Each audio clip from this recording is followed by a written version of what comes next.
നമ്മൾ ആ കേസൊക്കെ ഒരു ധൃതിയും കൂടാതെ സമചിത്തതയോടുകൂടി ഏകാഗ്രതയോടുകൂടി കാര്യങ്ങൾ മനസ്സിലാക്കി SIT രൂപീകരിച്ച ആദ്യത്തെ മന്ത്രിസഭാ യോഗത്തിൽ ആ SITയുടെ അന്വേഷണത്തിന്റെ ആദ്യത്തെ റിപ്പോർട്ട് കിട്ടി. ആദ്യത്തെ റിപ്പോർട്ടിലെ കാര്യങ്ങൾ അനുസരിച്ചുകൊണ്ട് അവരെ ബന്ധപ്പെട്ട ഉദ്യോഗസ്ഥരെ സസ്പെൻഡ് ചെയ്തു.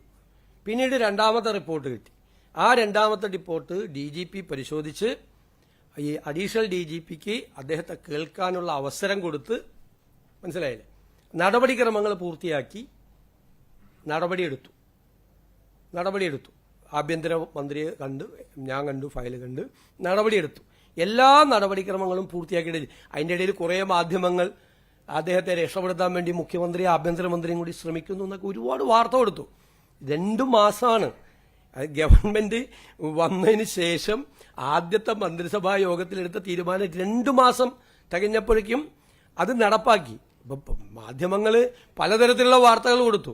മാധ്യമങ്ങളെ വാർത്ത അനുസരിച്ച് ഒരാളെ പിറ്റേ ദിവസം രാവിലെ സസ്പെൻഡ് ചെയ്യാൻ പറ്റുമോ?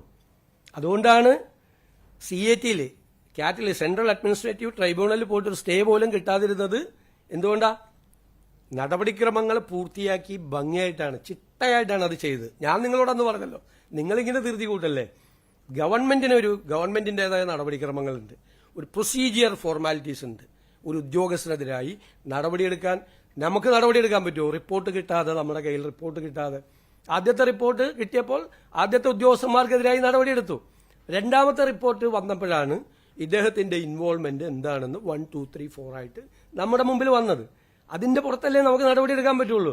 മാധ്യമങ്ങളിൽ വാർത്ത വന്നുകൊണ്ട് പിറ്റേ ദിവസം കയറി ഗവൺമെന്റ് നടപടിയെടുത്താൽ ഗവൺമെന്റ് കോടതിയിൽ കേസ് വരുമ്പോൾ എന്തു പറയും?